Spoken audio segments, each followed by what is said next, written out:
여름 잘 나셨죠? 예, 아주 건강한 모습으로요. 다 이렇게 함께해서 아주 기쁩니다. 2학기 때 이렇게 다 옷이나 방학동안에 저는 약간의 좀 걱정을 했습니다. 그런데 우리 스님들께서 여러 가지로 이렇게 예를 써주시고 또 우리 거사님, 보살님들 공부를 열심히 하시려고 하는 그런 마음으로 이렇게 다 함께 한 것 같습니다. 예, 오늘 공부 주제는 이제 굉장히 흥미로운 것이고요. 제 그 복장에 대해서 한번 먼저 살짝 말씀해 드리고 본론으로 들어가겠습니다. 제 그 복장이 약간 좀 이런 복장 이전에 보셨습니까? 예, 이게 인도 복장입니다. 인도 복장인데 지금 인도에서 찍은 사진을 하나 가져왔거든요. 지금 이 사진이 그 부처님의 송도지, 보드가야, 붓다가야, 대탑, 마보디 스투파라고요. 이 대탑, 부처님께서 바로 이 자리에서 깨달음을 성취를 하셨습니다.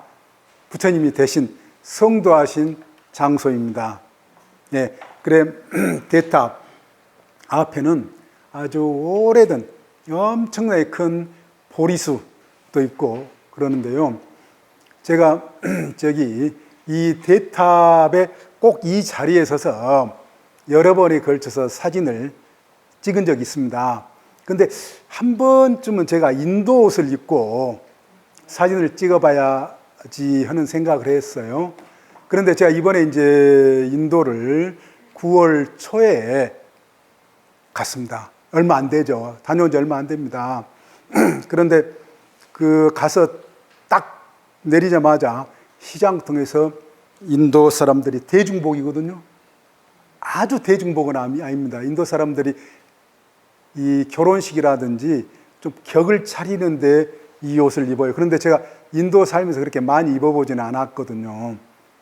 그런데 한번 이 옷을 입고 저기 대탑에서 한번 사진을 찍어보고 싶어 해서 바로 도착한 날 밤에 이 시장통에 가서 구입해서요. 이제 보드가야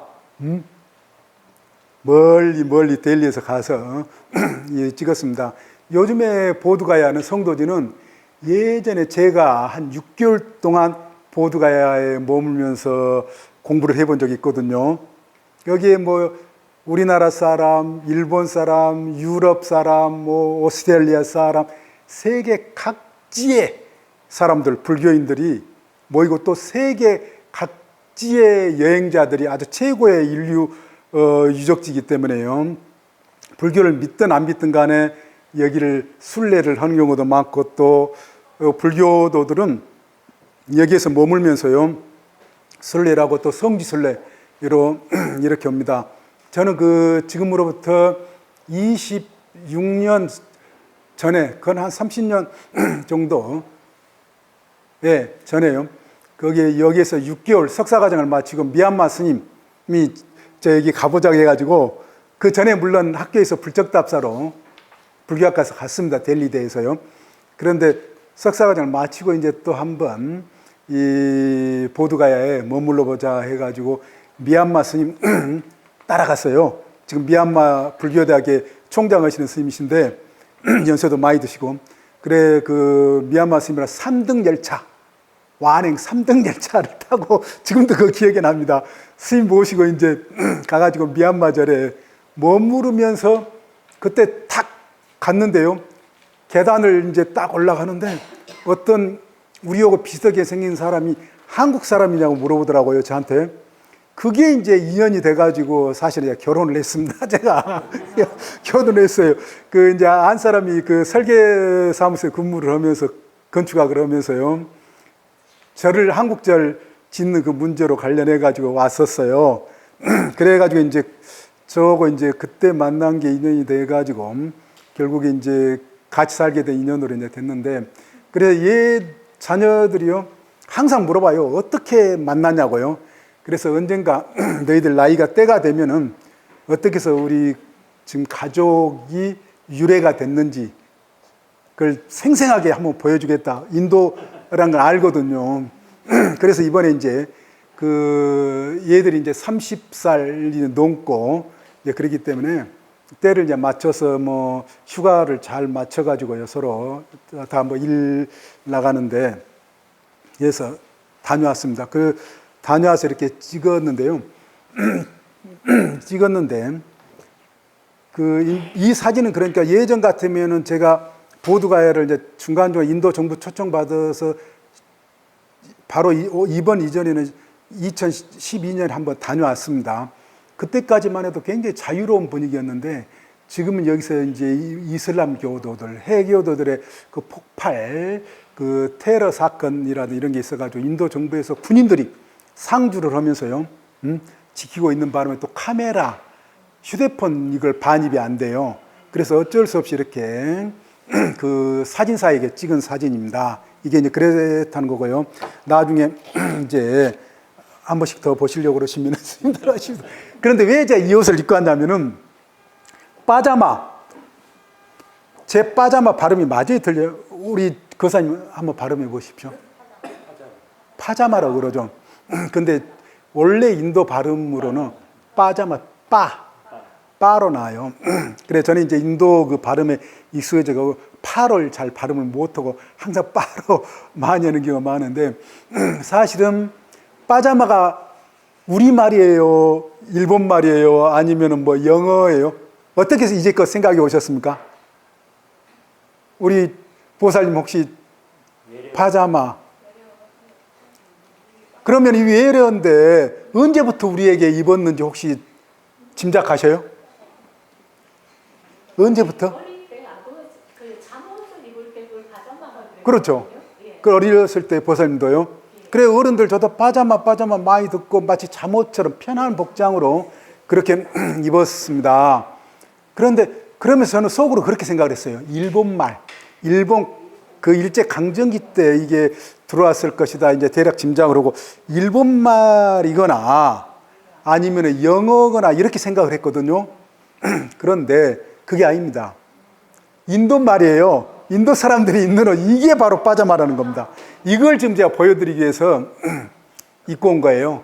제가 강의 때 이렇게 옷을 다르게 입고 온 것은 이제까지 제 오랫동안 강의 때 처음입니다. 처음인데 이게 빠자마의 원형, 인도의 말이다. 인도 북부에서 입는 옷을 영국이 인도를 지배한 적이 있지 않습니까?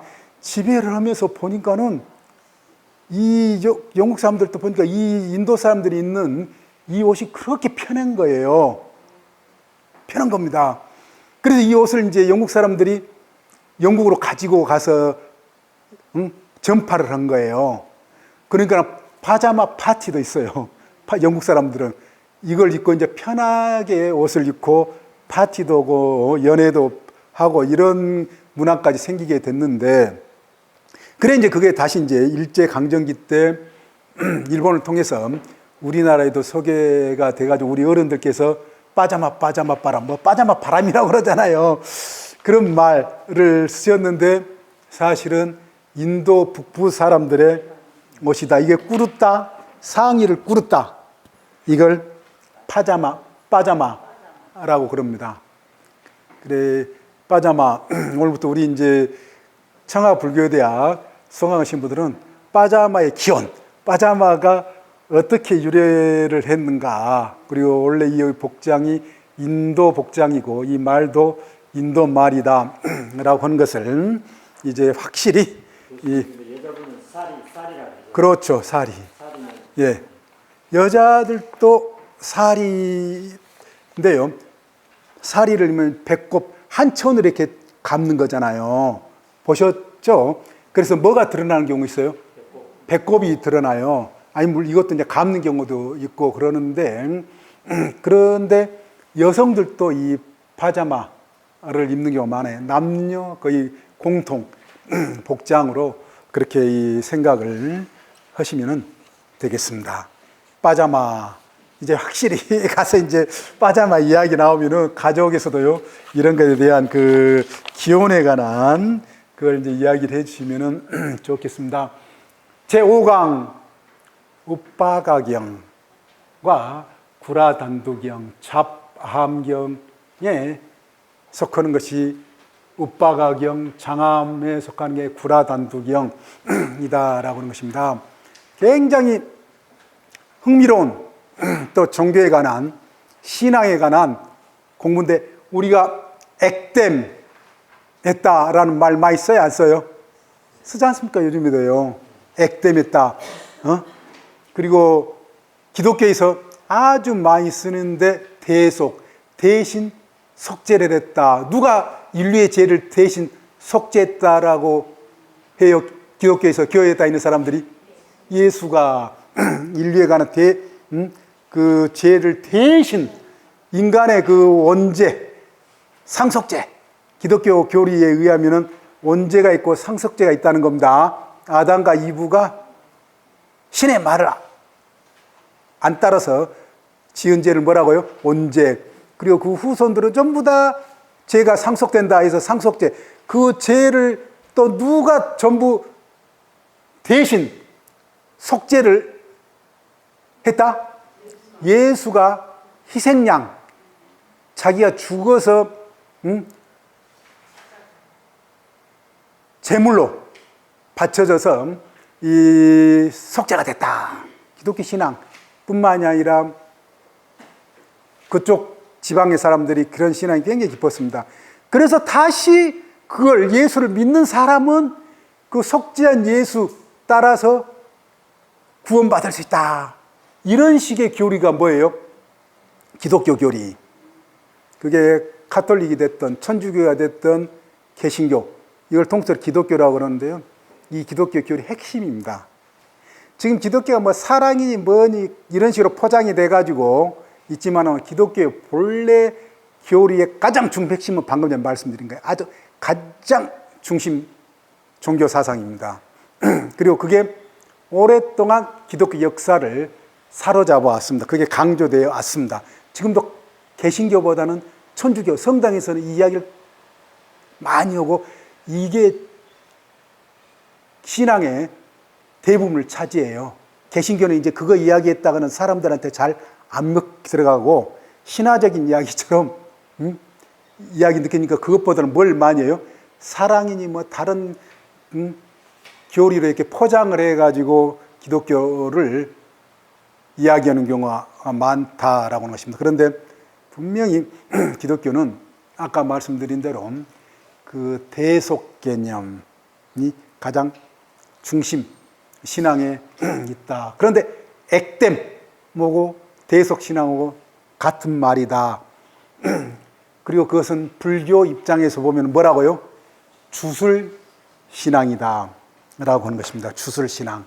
예, 주술 신앙. 왜 이제 주술 신앙인가? 차츰차츰 이제 저거 이제 요모조모로 따져 보게 되는데요. 예.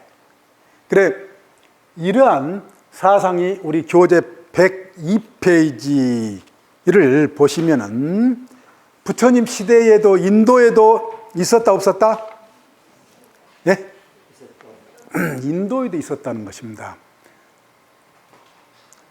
동서양을 막론하고요, 세계 어디나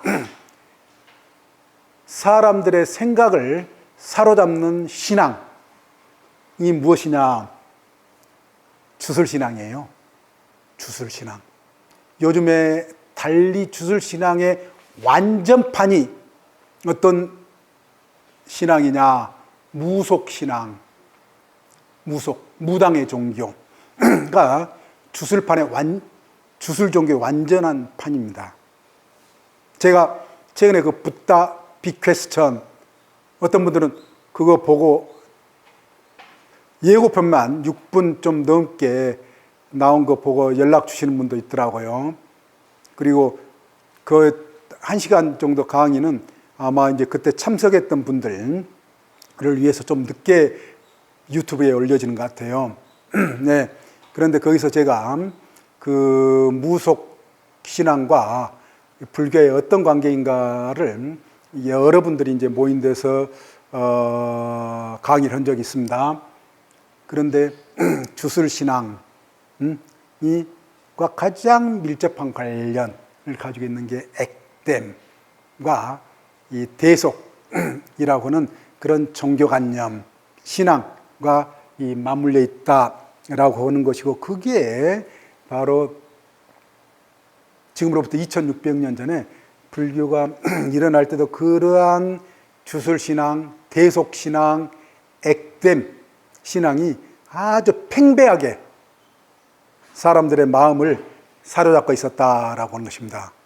부처님 시대, 부처님이 이 세상에 출현하시기 이전에 인도에도 그렇고, 그것은 유럽 사람들에게도 마찬가지였고, 우리 동아시아 사람들에게도 마찬가지였고, 아메리카 인디언, 아프리카 사람들, 전 인류의 가장 오래된 신앙이면서 또한 현재까지 어떤 종교가 어떤 종교에서 가장 강조한다라고요?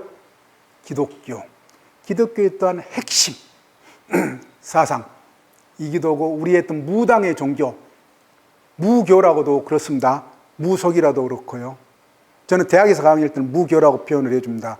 근데 일반 사람들 무교라고 그러면 종교가 없는 것을 무교라고 그렇게 생각해서 대학의 강단에서만 제가 무교, 학생들에게는 분명히 왜 교를 써야 되는가, 객관적인 입장에서는 기독교나 불교나 유교처럼 교를 대학의 장에서는 그렇게 해주는 게 맞다라고 해서 무속이란 말은 대학의 강단에서 사용을 잘 안 씁니다. 그런데 이렇게 이 인도에도 있었고, 그 우빠가경을 보면은요, 어떤 내용으로 나오느냐, 이 중간에 사성대해가 나오고요, 103페이지 위를 보면은요, 사성대에서 여러 마리의 황소와 숫물소, 암물소 및 많은 염소 새끼와 작은 중생들을 잡아매어 모두 죽이거나 핍박하고 괴롭히며 하인들이나 머슴들을 매질로 위협하고 슬피 부르짖게 하며 기쁘지 않고 즐겁지 않은 온갖 고통을 가하여 부린다면 이런 사성대해를 나는 칭찬하지 않나니 그것은 큰 죄악을 짓는 것이기 때문이다. 부처님은 이 사성대해를 칭찬한다, 칭찬하지 않는다? 칭찬하지 않는다, 분명히 말씀하십니다. 그리고 이 사성대해는 큰 뭐라고요? 죄악이다. 이거 깊이 새겨볼 필요가 있습니다. 페이지를 일단 다시 넘겨서 구라단두경으로 가서 보시면 됩니다. 구라단두경, 거기에 제일 마지막에요, 큰 제사를 차리기 위해 바라문사제가 104페이지입니다. 예, 104페이지, 우리 교재 104페이지. 예, 마지막 그 당시 그 바라문은 큰 제사를 차리기 위하여 500마리 숫소와 500마리 암소와 500마리 숫송아지와 500마리 암송아지와 500마리 암염소와 500마리 숫염소를 잡아 제사에 쓰려고 하였다. 예, 일단 여기까지. 이렇게 500마리 소, 송아지, 염소, 뭐 양도 나오고요. 이거 어떻게 했다는 거예요? 제사에 썼다는 것은 어떻게 했을 거라고 상상을 하십니까?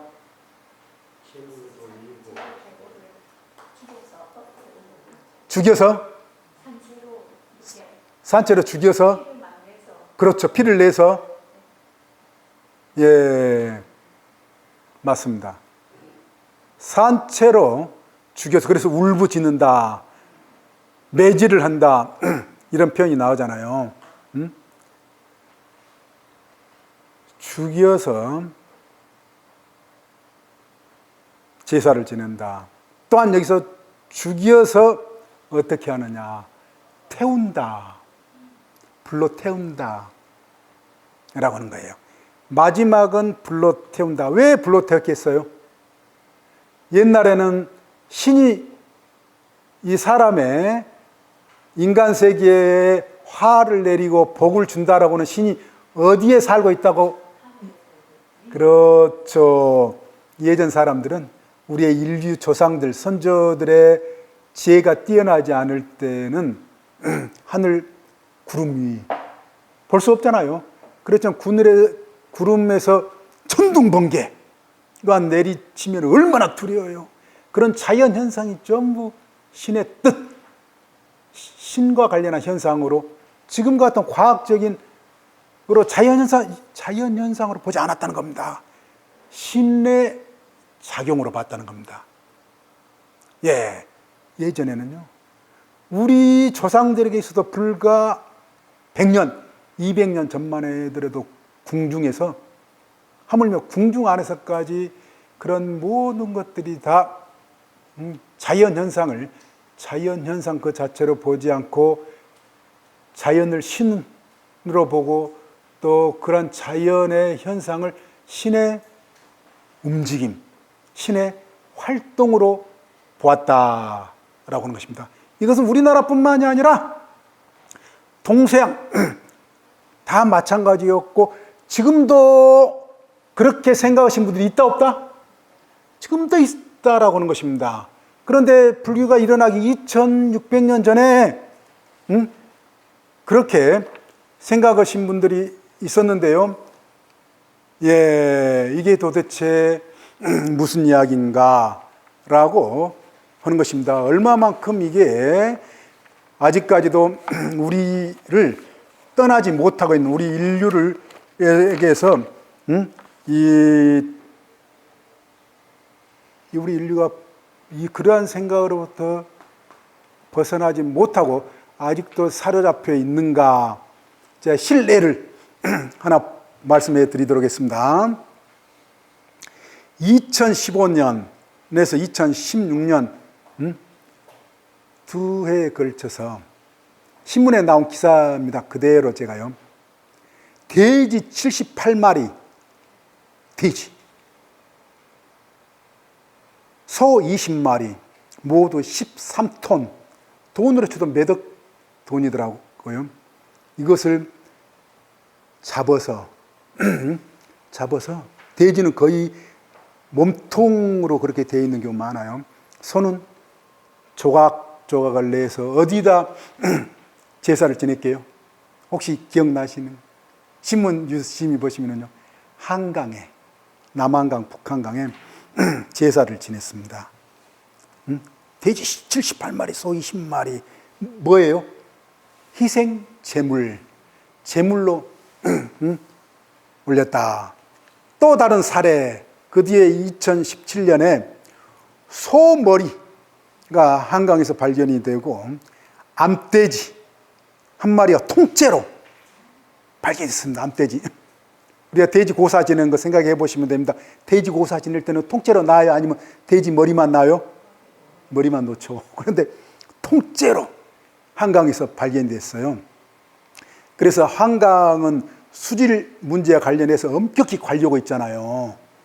그리고 이걸 발견을 해서 추적을 한 겁니다. 추적을 했는데 그 돼지 몸통, 이게 뭐가 박혀 있어요? 번호라든지 어디에서 도살이 됐는가 이게 찍혀져 있잖아요. 그 추적 중에서 범인을 잡았어요. 그래서 이제 법률로 구속이 됐는데 이런 단적인 강력 충격적인 것처럼 들기 때문에 이 두 사례를 제가 먼저 말씀해 드리는데 다른 사람들이에요. 그런데 그 암돼지 목에 한 여성의 이름과 생년월일이 적힌 여성용 셔츠가 감겨 있었다. 그대로 제가 읽어드립니다. 암돼지 목에는 한 여성의 이름과 생년월일이 적힌 여성용 셔츠가 감겨 있었다. 상상해 가시죠? 한 여성의 이름과 생년월일, 사주가 적혀져서 그 돼지 머리에 감겨 놓은 거예요. 여성용 그 셔츠. 자기 딸. 그래, 친딸의 건강과 행복을 위해, 그대로 제가 읽어드린 겁니다. 신문에 나온 대로. 친딸의 건강과 행복을 위해 물할머니야. 물할머니라는 것은 뭐예요? 용왕신일 수도 있어. 물신. 예. 예? 물할머니야 용왕님께 기도드린 것, 즉 제물로 올린 것. 그래서 이 부분 그래 1년에 한 4차례 정도로 자식을 위해서 노모가 그렇게 소와 돼지를 한강에 제물로 올렸다라고 하는 것입니다. 이게 바로 이 경전에 나오는 이 동물을 죽여서 제물로 올리는 것, 이걸 희생 제물. 요즘의 이야기로 종교학에서 이것을 희생 제물이라고 합니다. 기독교에서는 이걸 뭐라고 이해해요? 희생 제물을요? 희생양. 희생양 많이 들어보셨어요? 안 들어보셨어요? 누구를 희생양이라고 그래요? 예수를 희생양이라고 그러잖아요. 네? 희생 제물. 요즘에 종교학에서는 그걸 희생 제물이라고 그렇게 이야기를 한다. 영어로는 sacrifice라고 하고요. 우리 전통적인 한문으로는 공희라든지 뭐 제물이라든지 공물이라든지 여러 말로 우리 한자 문화권의 종교계에서는 사용되어 왔다라고 하는 것입니다. 예. 그래, 이러한 이 희생 제물은 동물을 죽여서 뿐만이 아니라 무엇도 죽여요? 예전에는요, 사람 희생 제물. 우리가 대표적 우리의 이야기에서 심청전 다 아시잖아요. 심청전 사람 제물이에요. 사람 제물. 용왕신에게 던져서 무사히 장사, 해상 무역을 하는 사람들이 건너기 위한 인신공양, 사람 몸. 그 사례들이 우리 역사에서도 굉장히 많이 나오잖아요. 신라시대 월성에 거기다 성을 쌓았는데 지금 월성 성터 발굴해서 뭐가 발견돼요? 사람 인신공양, 인신제물을 올렸던 사람 뼈가 유골이 그대로 최근에도 발견돼서 이야기가 되고 있습니다. 인신제물이요. 세계 각지에서 끊이지 않고 사람도 올리고 이렇게 동물도 올렸다. 크게 큰 판에서는 주로 사람, 소, 말 아주 이런 게 올리는데 우리 일상생활에서 이런 인신공양은 어떻게 이루어지느냐. 예전에 인류 조상들이 했던 이걸요, 개인적인 단위라든지 일반 서민들에서 이런 희생제의가 이루어지는 것은 상징적으로 이루어지는 경우가 많다라고 하는 것입니다. 상징적으로. 그래서 인도에서 제가 9년 생활을 해보면서요, 바로 옆에가 만디르, 힌두교 우리 불교 실험은 절이었어요. 입구에 뭘 파느냐? 코코넛.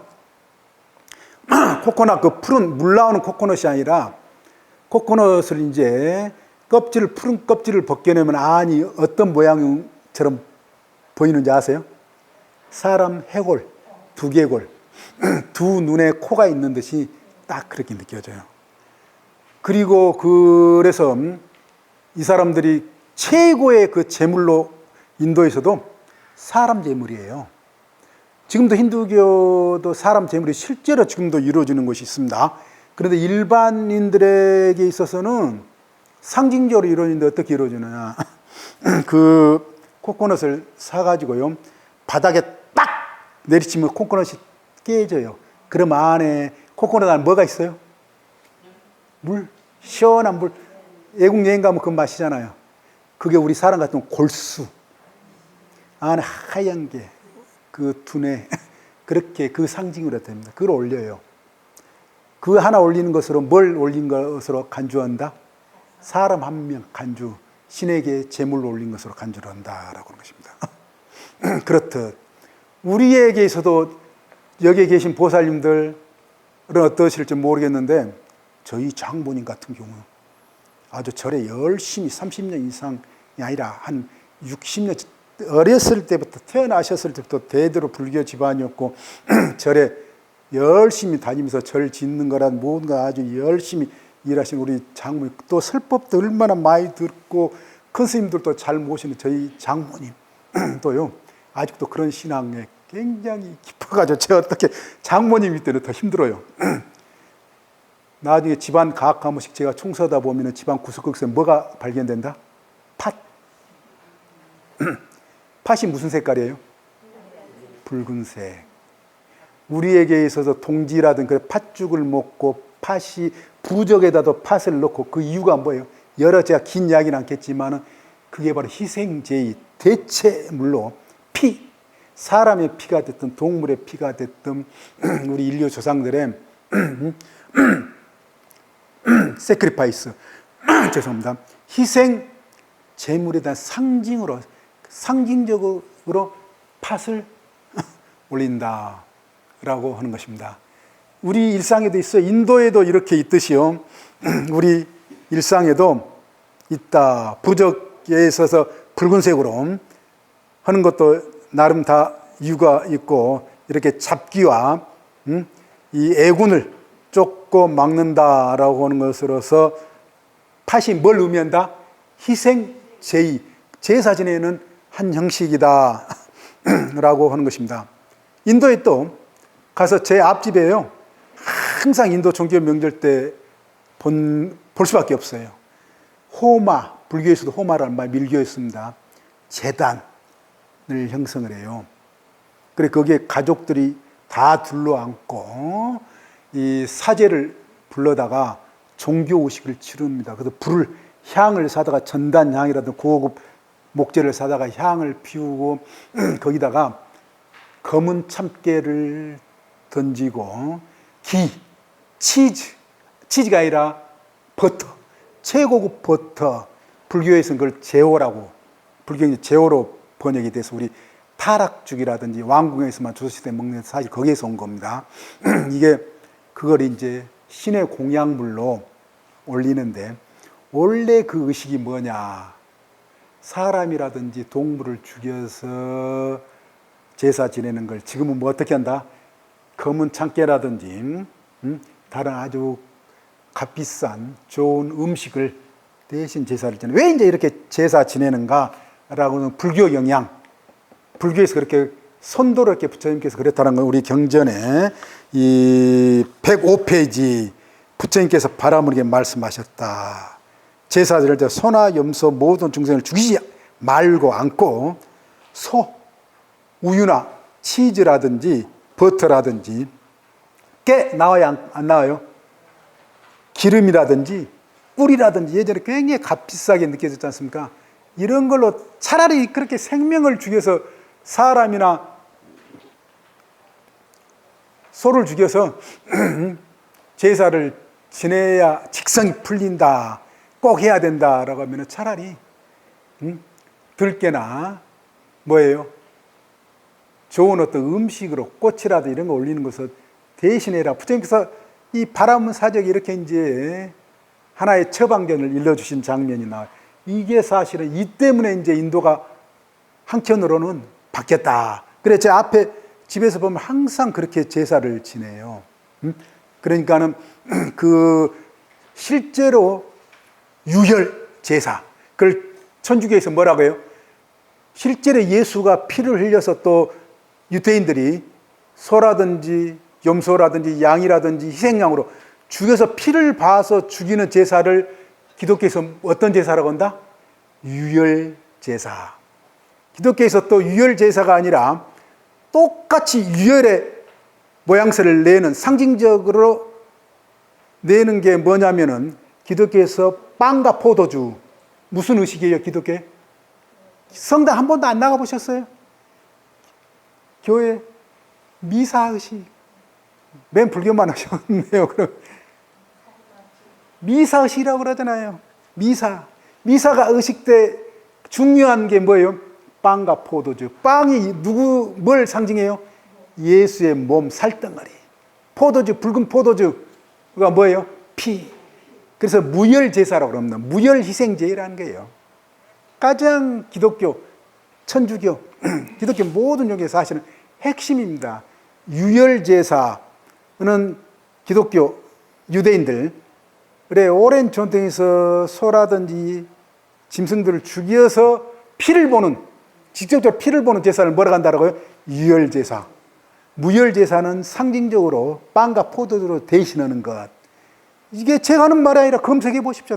천주교에서 성당, 저는 가끔 일요일 날 한 번씩 나와봐요. 이 종교 집안에서 어떤 내용을 하고 있는가 실제로 체험도 해보고 교회도 큰 교회도 이렇게 다녀보면서 공부를 합니다. 성당 가면은요, 그게 전부예요. 그 매주 하는 의식.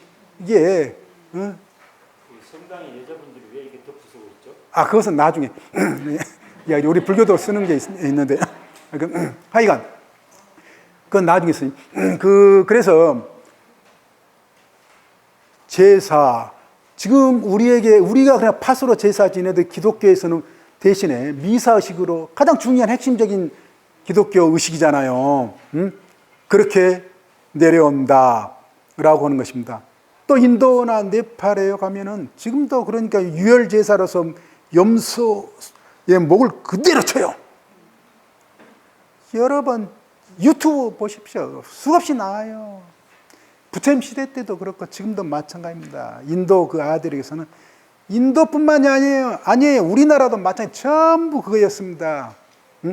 그래 이제 엊그저께 그 텔레비전에도 그거 나오대요. 우리나라에 인도, 네팔 이쪽에 여행해 오신 분이 어떤 집안에 가니까는 호박, 큰 호박에 염소 뿔 2개 꽂고 코 꽂고 해가지고요 염소 모양으로 만들어요. 그래가지고 칼로 반을 딱 내동댕이 칩니다. 그게 뭐예요? 희생제의. 그래놓고 붉은 염색약을 가지고 발라요. 피처럼. 그렇게 제사를 지낸 장면 텔레비전에도 나오더라고요. 예, 엊그저께 제가 봤는데 그와 같이 아까 코코넛을 깨서 상징적인 제사를 지낸 것 같이 피제사는 유혈제사요. 무혈제사는 그러한 상징으로 해결하는 그게 세계 도처에 지금도 우리나라뿐만 아니라 세계 도처에 아직까지도 남아 있습니다. 이게 주술이라는 겁니다. 기독교가 됐든 뭐가 됐든 불교에서는 부처님께서 이걸 분명히 주술신앙, 주술종교라고 이야기를 해요. 유럽에서도 한때 엄청나게 이 동물 사람 죽여서 제사를 많이 지냈고요. 지금도 동유럽이라든지 이런 데 가면 길거리에 수탉 이 살해돼 가지고 죽여져 가지고 내동기 젖어 있는 경우. 지금도 동남아시아라든지 많은 지역, 뭐 아프리카라든지 가면은요, 만만한 수탉은 그렇게 값이 비싸지 않잖아요. 가난한 사람들에게는 그걸 사서 자신의 그걸 재앙을 무슨 용으로 쓴다? 액땜용으로 대신 속죄. 죄를 그 자기에게 자기 죄를 전부 다 줘서 죄로부터 죄가 면해졌다. 그렇게 생각하려고 하는 신앙이 바로 대속신앙. 예수가 인류의 죄를 누구 마음대로요?